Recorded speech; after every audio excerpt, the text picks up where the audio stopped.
तो good afternoon students. आज हम लोग पढ़ने जा रहे हैं फिश क्लासिफिकेशन का तीसरा पार्ट। पहले हमने दो लेक्चर में जो मछलियों का वर्गीकरण था, फिश का क्लासिफिकेशन था, उसमें पहली बार तो हमने उसकी आउटलाइन देख ली थी, उसके कैरेक्टरिस्टिक फीचर्स देख लिए थे। फिर हमने कॉन्ड्रिक्थिस जो मछलियाँ होती हैं, जो कार्टिलेजिनस फिशेज उपास्थल मछलियाँ होती हैं, उसके कैरेक्टर और क्लासिफिकेशन देख लिया था। उसमें थोड़ा सा पार्ट बाकी था, तो कॉन्ड्रिक्थिस का उस थोड़े से पार्ट के साथ हम लोग ऑस्टिक्थिस की चर्चा करेंगे, यानी कि जो बोनी फिश है उसकी चर्चा करेंगे। So let's start. जैसे मैंने आपको बताया कि आज हम लोग पढ़ेंगे एक तो होलोसिफेलाई के बारे में। हमने आपको पिछले लेक्चर में बताया था कि जो कॉन्ड्रिक्थिस मछलियां हैं उसके दो सब क्लासेस होते हैं। एक जो इलास्मोब्रैंकाई था जो हमने पढ़ लिया, और दूसरा ब्रेडीडोंटी था जिसमें ये होलोसिफेलाई इसका एक मेन ग्रुप है। तो कॉन्ड्रिक्थिस के इस ग्रुप की जो मछलियां हैं इसके बारे में पढ़ेंगे, और फिर हम ऑस्टिक्थिस की जो मछलियां हैं, यानी कि जो बोनी फिश हैं, जो अस्थिल मछलियां हैं जिनका कंकाल अस्थियों का बना होता है, उनके बारे में उनके कैरेक्टरिस्टिक फीचर्स की जानकारी हमें प्राप्त करनी है यहाँ पे। तो सबसे पहले देखें कि ये जैसे मैंने कहा कि जो क्लास था कॉन्ड्रिक्थिस यानी कि बोनी फिशेस, उसके दो सब क्लास थे। एक इलास्मोब्रोंकाई जो हमने पढ़ लिया, और दूसरा ये ब्रेडीडोंटी। इसमें जो जीवित मछलियां हैं इस उपवर्ग की, वो काइमेरा कहलाती हैं, और दूसरी जो सारी मछलियां हैं वो क्या हैं, वो फॉसिल हो चुकी हैं। इनके मुंह स्मॉल होते हैं और लिप्स होते हैं। इनका जो जॉ सस्पेंशन होता है, जबड़े जो मेन उसके स्कल से जो लटके होते हैं, जो सस्पेंडेड होते हैं, वो होलोस्टाइलिक टाइप का कहलाता है। तो ये हम जॉ सस्पेंशन हम पढ़ेंगे कभी आगे की क्लास में। दूसरी बात कि आपने देखा था कि जो इलास्मोब्रैंक की मछलियां थी उसमें 4 या 5 पेयर उसमें गिल स्लिट्स होते थे, क्लोम रंध्र होते थे, और क्लोम रंध्र के ऊपर कोई कवरिंग या कोई ओपरकुलम नहीं होता था।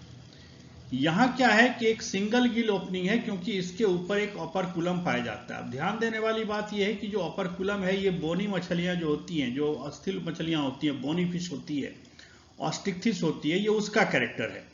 तो इस तरह से ये कैरेक्टर कम से कम ऐसा है जो इनको इलास्मोब्रैंक से अलग करता है।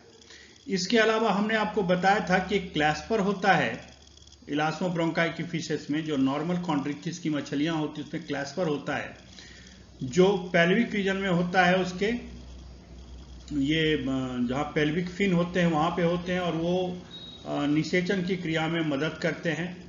मेल में एक किसी अननोन फंक्शन वाला एक क्लैस्पर होता है जिसको हम सिफेलिक क्लैस्पर भी कहते हैं। सिफेलिक जैसे कि हेड वाला पार्ट है ना।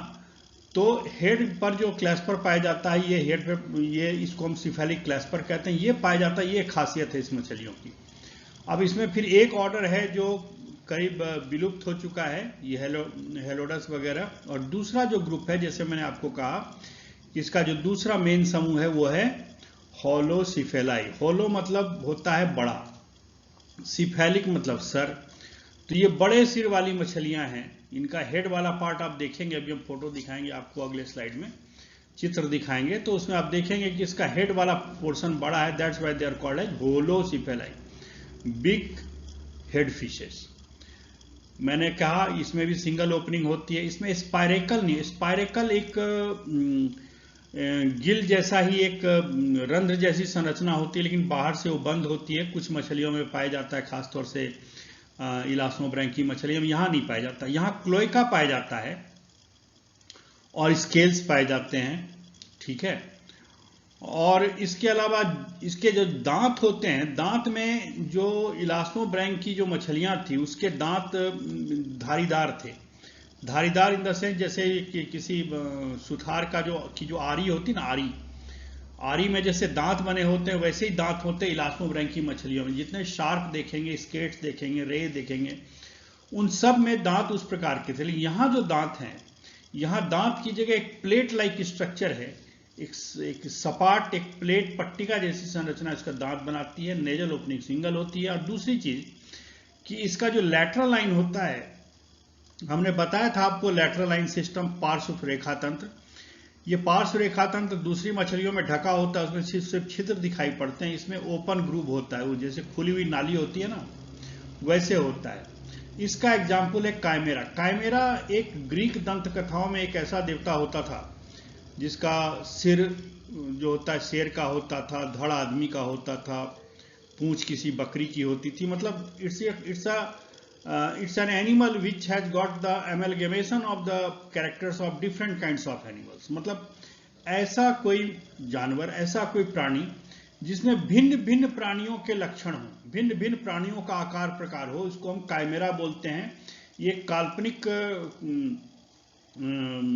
कैरेक्टर है ग्रीक की दंत कथाओं में।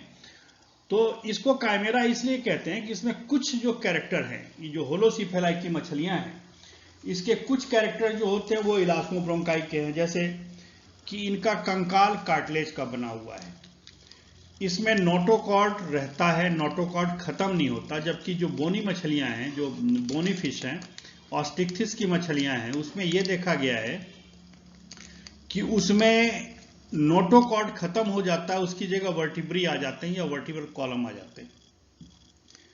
इसमें क्लैस्पर है, दो क्लैस्पर है। प्लेक्वाइड स्केल इसमें ही पाया जाता है और स्विम ब्लैडर इसमें नहीं है। ये सब कैरेक्टर्स के इलास्मोब्रोंकाई कहते हैं। लेकिन दूसरी तरफ जो होलोसिफेलाई की मछलियां हैं, उसमें कुछ ऐसे कैरेक्टर हैं जो जिसकी समानता जो बोनी फिश है, ऑस्टिक्थिस की मछलियां हैं, जिसके बारे में भी हम पढ़ेंगे जस्ट इसके बाद,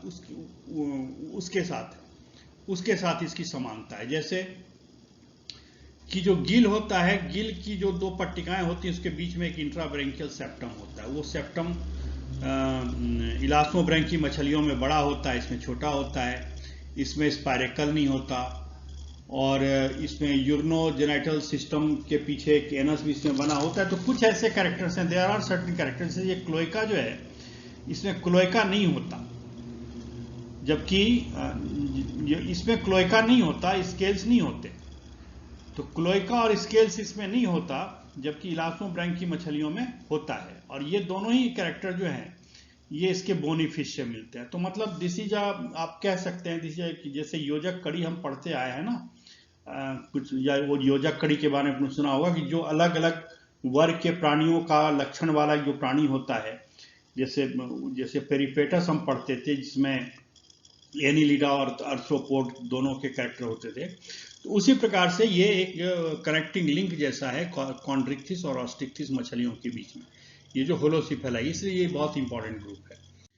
अब हम ये देखिए काइमेरा का स्ट्रक्चर ही देखिए। जैसे मैंने कहा था, इसका सिर वाला भाग बहुत बड़ा है ना, उसमें इसका लिप्स हैं यहाँ पर होठ पे, ठीक है। दूसरा मैंने कहा था कि इसका जो लैटरल लाइन कैनाल है, जो पार्श्व रेखा तंत्र, ये पार्श्व रेखा तंत्र आपको दिख रहा है यहाँ पर।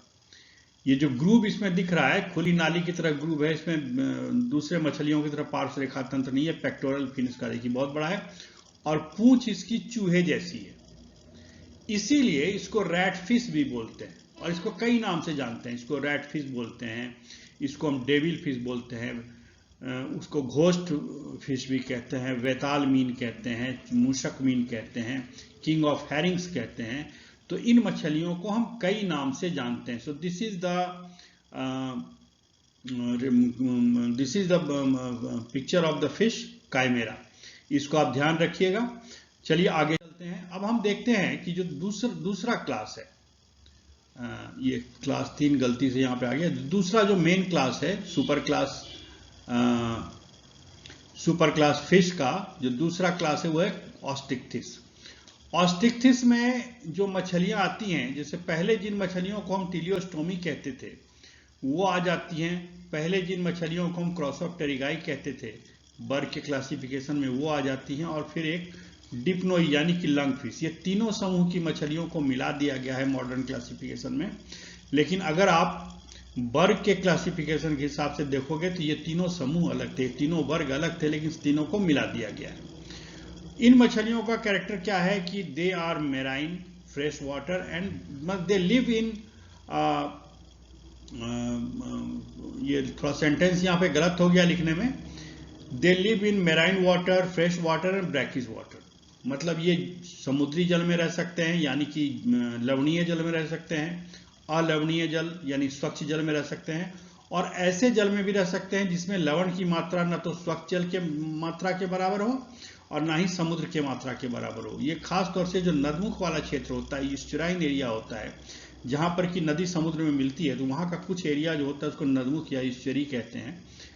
वहां पर जो पानी मिलता है उसको हम ब्रैकिश वाटर बोलते हैं। तो ये तीनों तरह के जल में रहने वाली मछलियां हैं। माउथ इसका टर्मिनल होता है, देखिए, या तो माउथ इसका टर्मिनल है। आपने देखा था कि जो मछलियां इलास्मोब्रैंकी थी उसमें माउथ कहाँ होता था, माउथ कहीं यहाँ पे होता था, लेकिन यहां पर देखिए माउथ एकदम टर्मिनल अंतिम छोर पर है। या कभी कभी ये होता है कि माउथ सब टर्मिनल यहां भी हो सकता है कुछ मछलियों में।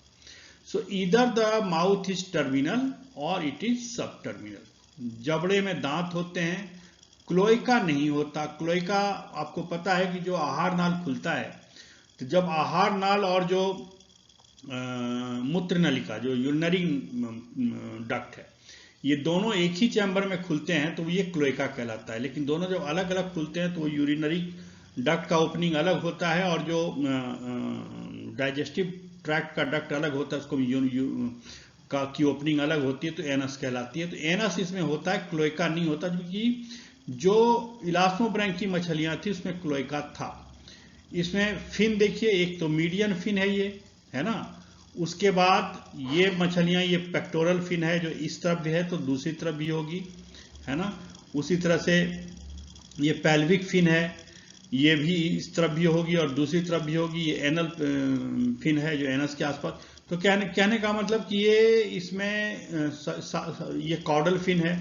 तो सब तरह के फिन है। और यहाँ देखने वाली बात यह है कि जो इलास्मोब्रैंकी मछलियां थी उसमें उनका जो टेल था, जो कॉर्डल फिन था, वो हेट्रोसर्कल था। यहाँ देखिए दोनों फिन की पालियां जो हैं एक समान है, इसलिए इसको हम होमोसर्कल कहेंगे। तो ये खासियत है इन जो ऑस्टिक्थिस की मछलियां हैं उसकी। इसमें साइक्लोइड, टिनवाइड, गेनवाइड इस प्रकार के स्केल्स पाए जाते हैं। कभी कभी स्केल्स नहीं भी पाया जाता है। और ये जो बाहरी जो शल्क हैं ये इनका बाह्य कंकाल बनाते हैं। इसमें ध्यान देने वाली बात है कि इसमें प्लेक्वाइड स्केल कभी नहीं मिलेगा आपको। प्लेक्वाइड स्केल सिर्फ और सिर्फ इलास्मोब्रैंकी जो मछलियां हैं उसमें मिलता है। फिर इसका जो दूसरा कैरेक्टर देखिए कि इसका एंडोस्केलेटन बोनी है। जो अंतः कंकाल है वो अस्थियों का बना हुआ है। लेकिन कुछ मछलियां इसमें ऐसी हैं, अभी हम जब इसका क्लासिफिकेशन पढ़ेंगे आगे तो हम देखेंगे, एक मछलियों का ग्रुप होता है, इसमें स्टर्जन्स वगैरह आते हैं, सिपेंसर आते हैं, पेरियन स्क्वाइडा वगैरह। तो वो जो मछलियां हैं इसमें भी जैसे कॉन्ड्रोस्टाई, होलोस्टाई, सब कुछ कभी क्लासिफिकेशन हम पढ़ेंगे। जो कॉन्ड्रोस्टाई की मछलियां हैं जैसे ये सिपेंसर या स्टर्जन मैंने कहा, ये कुछ ऐसी मछलियां हैं जिसमें कार्टिलेज यानी कि उपास्थि का कंकाल होता है। ध्यान देने वाली बात है ये है कि जो नोटोकॉर्ड था जिसके बारे में हम पढ़ते आ रहे हैं वर्टिब्रेट के कैरेक्टर के साथ साथ, कि जो डॉर्सली पाए जाने वाला, पृष्ठ भाग में पाए जाने वाला जो नोटोकॉर्ड है, जिसको हम कॉर्डा डॉर्सेलिस कहते हैं, जिसके आधार पर कि कॉर्डेट का नाम पड़ा है और कॉर्डेट का एक प्राइम कैरेक्टर है। तो ये नॉर्मली नोटोकॉर्ड शुरुआत के कुछ जीवों में रहता है। जैसे अभी तक हमने देखा कि ये जो इनवर्टिब्रेट कॉर्डेट थे उसमें था, है ना। उसी प्रकार से इलास्मोब्रैंक में भी नोटोकॉर्ड था। लेकिन जो ऑस्टिक्थिस मछलियां होती हैं इसमें नोटोकॉर्ड नहीं मिलता। Notochord is completely replaced by the vertebrae. Jaw suspension इसका ऑटोस्टाइलिक होता है, ये एक अलग तरह का जॉ सस्पेंशन है। इसमें ओपरकुलम प्रेजेंट होता है। आपने अपन देखा कि जो अभी पिछले डायग्राम जो हमने देखा एक मछली का, जो कार्प मछली हमने देखी थी, इसमें ओपरकुलम मौजूद था। रेस्पिरेशन इसमें 4 जोड़ी गिल होते हैं, उससे होता है। या फिर कुछ मछलियां ऐसी होती हैं जहां गिल से रेस्पिरेशन नहीं होता, वो फेफड़ों से सांस लेते हैं, और ऐसी मछलियां लंग फिश कहलाती है, इसको डिप्नोई बोलते हैं हम। तो डिप्नोई के बारे में पढ़ेंगे जब क्लासिफिकेशन पढ़ेंगे आगे। तो कुछ मछलियां फुफ्फुस मीन कहलाती हैं, फेफड़े से सांस लेती हैं, और कुछ मछलियां, मतलब कुछ ही मछलियां फेफड़े से सांस लेती हैं, बाकायदा उसके 3-4 जीनस ही हैं। बाकी की सारी मछलियां गिल से रेस्पायर करती हैं, गिल से सांस लेती हैं। इसमें क्लैस्पर जो होता था इलास्मोब्रेंकाई में या फिर होलोस्फेलाई में, वो एब्सेंट होता है। एयर ब्लैडर प्रेजेंट होता है। एयर ब्लैडर अभी तक जो हमने मछलियां इलास्मोब्रेंकाई या होलोसिफेलाई पढ़ा, यानी कॉन्ड्रिक्थिस की कोई भी मछली होगी उसमें एयर ब्लैडर कभी नहीं मिलेगा, लेकिन इन मछलियों में एयर ब्लैडर या मिलता है। एयर ब्लैडर यानी कि एक वायु कोश होता है, वायु, जो हम आपको डायग्राम दिखाएंगे कभी आगे की क्लास में। तो ये एयर ब्लैडर मिलता है। एयर ब्लैडर इसमें कई तरह के काम करता है, इसमें जो उसके अलग अलग तरह के फंक्शन है कि मेन फंक्शन का बैलेंसिंग का है कि एयर ब्लैडर के अंदर हवा भर जाती है तो मछली हल्की हो जाती है, पानी के सतह पर आ जाती है, हवा निकल जाती है, मछली भारी हो जाती है पानी के सतह में नीचे जाने के लिए। इसका जो हार्ट होता है ये 2 चैम्बर वाला होता है, हमारी तरह 4 चैम्बर वाला हार्ट नहीं होता जिसमें 2 ऑरिकल 2 वेंट्रिकल, उसमें 2 चैम्बर्ड हार्ट है। और इस प्रकार के हार्ट को हम वेनस हार्ट बोलते हैं, और ये सिंगल सर्किट हार्ट होता है, मतलब खून एक बार आता है और निकल जाता है, ठीक है, एक सिर्फ चैनल है। तो उस प्रकार का हार्ट है जिसमें इन दोनों चैम्बर के अलावा जो आलिंद और निलय, ऑरिकल और वेंट्रिकल के अलावा इसमें साइनस वेनोसस और कोनस आर्टरियोसस या बल्बस आर्टरियोसस कहलाता है। वो क्या होता है हम देखेंगे आगे। 4 एर्टिक आर्चेज होते हैं, यही डायग्राम मैंने दिखाया हमें। जैसे मान लीजिए ये हार्ट है, पूरे बॉडी से ब्लड आया यहाँ पर आया, तो सबसे पहले ये साइनस वेनोसस में जाएगा, साइनस वेनोसस से ऑरिकल में आएगा, ऑरिकल से फिर वेंट्रिकल में आएगा, और वेंट्रिकल से कोनस आर्टरियोसस या बल्बस आर्टरियोसस के जरिए ये आगे जाएगा। आगे ये वाली जो मेन डक्ट है, ये जो मेन नलिका आपको दिखाई पड़ रही है ना, इसको हम कहते हैं ventral iota. What is that? This is ventral iota, क्योंकि ये वेंट्रल साइड में मछलियां, आप सोचिए कि मछली जो है ना, मछली यूं है, मतलब ये इसका ऑपरकुलम बना हुआ है, मछली ये इसकी आंख है, इसका मुंह है, ठीक है। तो ये मछली यूं है। तो ये देखिए हार्ट से एक वेंट्रल आयोटा जाता है, इसमें से एक एक आर्च मेहराव जैसे कुछ रक्त नलिकाएं होती हैं, बड़ी रक्त नलिकाएं होती हैं, इसलिए इसको हम आर्च कहते हैं। ये आर्च 4 आर्च हैं, और चारों आर्च कहाँ ले जा रहे हैं? ये गिल है। ये जो पहला तो खत्म है, दूसरा, तीसरा, चौथा, पांचवा, छठा, ये क्या है? These are the gills. तो ये रक्त को कहाँ ले जा रहे हैं? गिल में ले जा रहे हैं। गिल में क्या होगा कि वहां पर ऑक्सीजनेशन होता है ब्लड का, यानी कि खून में से कार्बन डाइऑक्साइड निकल जाता है, उसमें ऑक्सीजन लोड हो जाता है, और फिर वहां से ये जो आर्टिक आर्च था ना, इसको हम एफरेंट आर्टरीज बोलते हैं, और यहां से फिर क्या करेगा, इसी प्रकार इसी मेहराब जैसी संरचना होती है, इसको हम इफरेंट आर्टरी बोलते हैं। तो ये इफरेंट आर्टरी जो है, ये खून को लेकर के ये डॉर्सल आयोटा में जाएगा। ये वेंट्रल साइड में था तो वेंट्रल आयोटा, ये डॉर्सल साइड में है तो डॉर्सल आयोटा। डॉर्सल आयोटा अभी ये बना नहीं है। बेसिकली होता क्या है कि जैसे इधर से गया तो ये शरीर के दाहिने तरफ से गया, उसी प्रकार से एक आयोटा दूसरे साइड दूसरे गिल में जाएगा, और फिर वहां गिल से निकल करके ये यहां आएगा। उसी प्रकार से जैसे ये निकला है तो उसी प्रकार से एक दूसरा आयोटा यहां से निकलेगा, और ये गिल से होता हुआ यहाँ, मतलब शरीर के दोनों तरफ से निकलते हैं ना। तो एक तरफ वाले इफरेंट आर्टरी के लिए ये आयोटा है, और दूसरे तरफ के लिए इसको हम लैटरल आयोटा कहते हैं। दोनों लैटरल आयोटा मिलकर के अंत में पीछे वेंट्रल आयोटा बनाते हैं। तो ये जो 4 पेयर आपको जो यहाँ 1, 2, 3 और 4 पेयर आपको वो आयोटिक आर्चेज दिख रहे हैं, जो क्या करते हैं, एफरेंट आर्टरी बनाते हैं वेंट्रल आयोटा से निकल करके, और फिर वो एफरेंट आर्टरी से खून गिल में जाता है, गिल से फिर इफरेंट आर्टरी लेकर के उसको डॉर्सल आयोटा से ले जाते हैं। 4 पेयर है इसमें। इसका जो आरबीसी होती है, लाल रक्त कणिकाएं होती हैं, वो न्यूक्लिएटेड होती है, उसमें न्यूक्लियस पाया जाता है। ये ज्यादातर जानवरों में न्यूक्लिएटेड होता है, मैमल को छोड़ करके। और ये पॉइकिलोथर्मल मतलब they are the cold blooded animal, ये शीत रक्तीय प्राणी है, यानी इनके शरीर का तापमान व वातावरण के हिसाब से परिवर्तित हो सकता है। हमारी तरह ये समतापी जंतु नहीं है, ये विषमतापी जंतु हैं, या फिर ये शीत रक्तीय जंतु हैं मछलियां।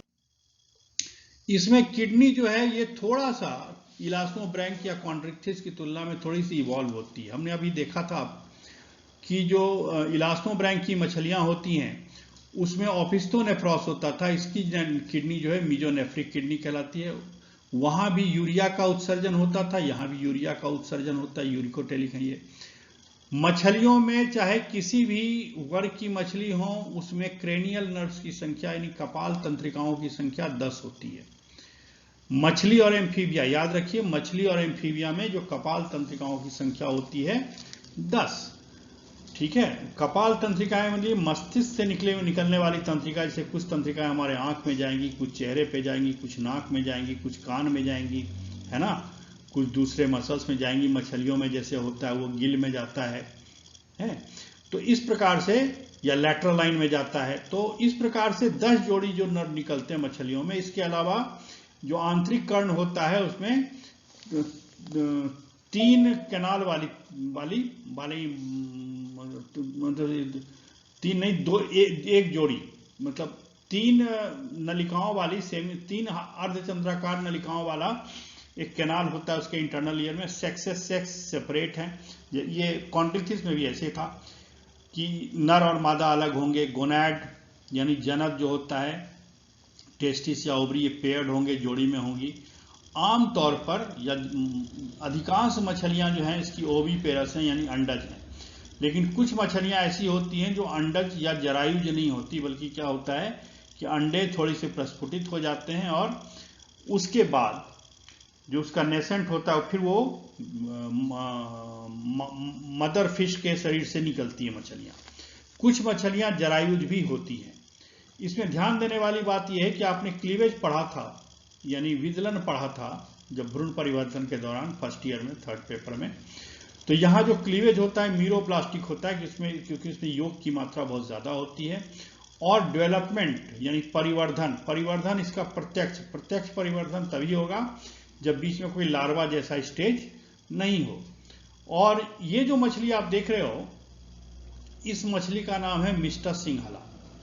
ये कैटफिश कहलाती है। जैसे अभी पीछे जो मछली आपने देखी थी ऑस्टिक्थिस की, जिसपे शल्क बने हुए थे, अभी हमने दिखाया था आपको ऑस्टिक्थिस की मछली।